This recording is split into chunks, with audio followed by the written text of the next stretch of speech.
அனைவருக்கும் வணக்கம். நான் உங்கள் டாக்டர் டிரான். இது கேள்விக்கு பதில் என்ற சீரீஸில் 2வது எபிசோடாக இருக்க போது ஒருத்தவங்க ஒரு கேள்வி கேட்டிருக்காங்க, டயபெட்டிக்கு என்ன மாதிரியான சாப்பாடுகள் சாப்பிடலாம் அப்படின்னு சொல்லி. இன்னும் என்னோட சேனல் நீங்கள் சப்ஸ்கிரைப் பண்ணலைன்னு சொல்லி சொன்னால் சப்ஸ்கிரைப் பண்ணி உங்கள் ஃப்ரெண்ட்ஸ் கூட ஷேர் பண்ணிக்கொள்ளுங்க. இன்னும் பிரயோஜனமான வீடியோக்கள் உங்களுக்காக வர காத்து கொண்டிருக்குது. வாங்க வீடியோக்குள்ளே போகலாம்.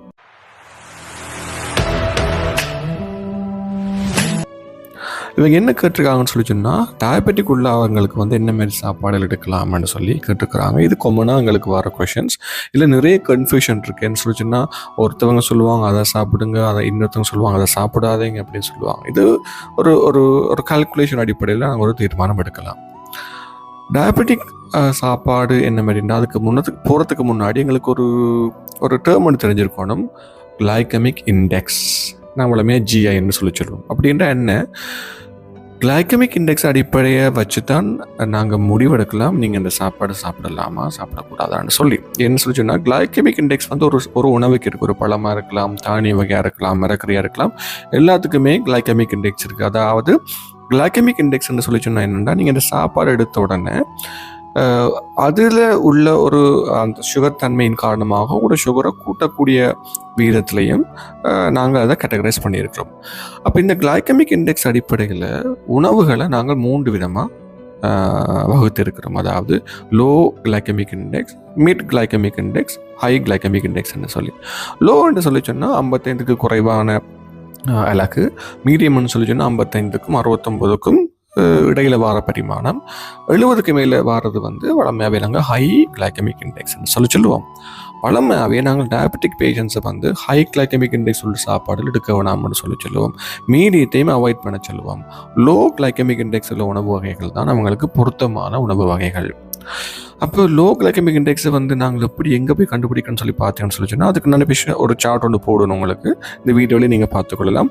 அது மட்டும் இல்லை, நீங்கள் கூகுளில் சர்ச் பண்ணாலே கிளைகமிக் இண்டெக்ஸ் உள்ள உணவுன்னு சொல்லி வந்தாலே உங்களுக்கு அது நீங்கள் சர்ச் பண்ணாலே உங்களுக்கு வேறு முதல்ல ஒரு 100 கிராமில் உள்ள ஒரு கிரேப்ஸுக்கு எவ்வளோ கிளைகமிக் இண்டெக்ஸ் இருக்குது, ஒரு அரைதல் பானுக்கு எவ்வளோ கிளைகமிக் இண்டெக்ஸ் இருக்குன்னு சொல்லி சார்ட் இன்டர்நெட்டில் நிறையவே இருக்குது. அதை நீங்கள் எடுத்து வைத்துக்கொண்டு நீங்கள் உணவு முறைகளை பின்பற்றிக் கொள்ளலாம். 2வது விஷயம், ஒரு டயபெட்டிக் உள்ள ஒரு நபருடைய சாப்பாடு உணவு பிளேட் எப்படி இருக்கணும்னு சொல்லி சொன்னால், இந்த படத்தில் போடுறேன்னு பாருங்கள், அரைவாசி மரக்கறி வகைகளாக இருக்கணும், மிச்ச அரைவாசியில் காவாசி பழங்களாக இருக்கணும், மிச்சதெல்லாம் புரதங்கள் தானிய வகைகள் இருக்கணும். அப்போ வளமையாகவே எங்களுக்கு மரக்கறிகள் கூடவா இருக்கணும், அதாவது ஃபைபர்ஸ் கூடவா இருக்கணும், மற்றது ப்ரோட்டீன்ஸ் கூடவா இருக்கணும், கார்போஹைட்ரேட் அதுக்கு அடுத்தான் இருக்கணும். நாங்கள் மாறி செய்கிறது, ஒரு பிளேட் எடுத்தால் ரைஸ் முழுக்க போட்டுட்டு ரைஸ் தான் அந்த பிளேட்டில் ஃபுல்லாக இருக்கும், அதில் கொஞ்சம் மரக்கறி கொஞ்சம் ப்ரோட்டீன். அப்படி இல்லை, இங்கே கார்போஹைட்ரேட்டான ரைஸ் தான் கொஞ்சமாக இருக்கணுமே தவிர மிச்ச மரக்கறிகள் பழங்கள் புரதங்கள் கூடவா இருக்கணும். இதுதான் நாங்கள் செய்கிற பிழை. அப்போ இந்த பிளேட்டை பார்த்தீங்கன்னு சொன்னால் அதுக்கேற்ற மாதிரி நீங்கள் ஃபாலோ பண்ணிக்கொள்ளுங்க. 3வது, சாப்பாடு எப்படி சாப்பிடணும்னு சொல்லி சொன்னால், அதாவது ஃப்ரீக்குவென்சி. 3 வேளை சாப்பிடலாம் பரவாயில்ல, ஆனால் நாங்கள் டயபெட்டிக் காரர்களுக்கு எப்படி அட்வைஸ் பண்ணுறேன்னு சொல்லி சொன்னால், கொஞ்சம் கொஞ்சமாக ஒரு 6 வேளை சாப்பிடுங்க, இல்லாட்டி 5 வேளை சாப்பிடுங்கன்னு சொல்லி, மெயின் மீலை கூட எடுக்காமல் கொஞ்சம் கொஞ்சமாக சாப்பிட சொல்லி. அது எல்லாருக்கும் பொருந்துமான்னு கேட்டிங்கன்னு சொல்லிச்சுன்னா இல்லை, பட் அநேகமான டயபெட்டிக் பேஷண்ட்ஸுக்கு இது பொருந்தும். என்ன சொல்லி அவங்களோட சுகர் கண்ட்ரோல் அடிப்படையாக நாங்கள் பார்த்து தான் ஒரு பேஷண்ட்டை அட்வைஸ் பண்ணலாம். ஸோ இந்த 3வது அட்வைஸ் ஒரு பேஷண்ட்டை பார்த்து தான் நாங்கள் செய்ய மாட்டோம். அதே சமயம் அடுத்தது டயபெட்டிக்னு பார்க்கும்பொழுது எங்களுக்கு 2 வகையான டயபெட்டிக் இருக்குது. ஆனால் 2 இல்லை, கிட்டத்தட்ட அதுக்கு கூட இருக்குது. நாங்கள் வளமையாகவே டைப் 1 டைப் 2 பார்ப்போம். அங்கால லேட் ஆன்செட், மேச்சுரிட்டி ஆன்செட் அப்படி நிறைய இருக்குது.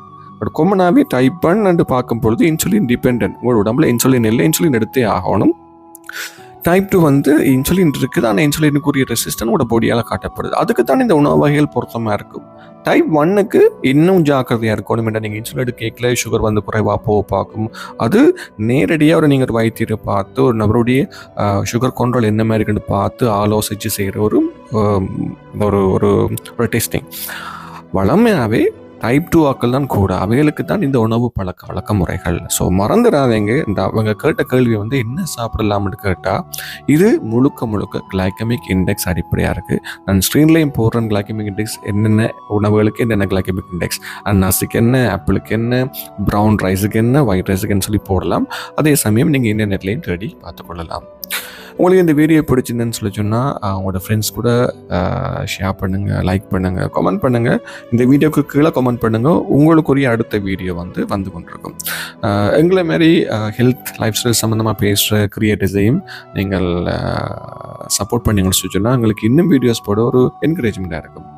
இன்னும் ஒரு வீடியோவில் உங்களை சந்திக்கிறேன். நன்றி, வணக்கம்.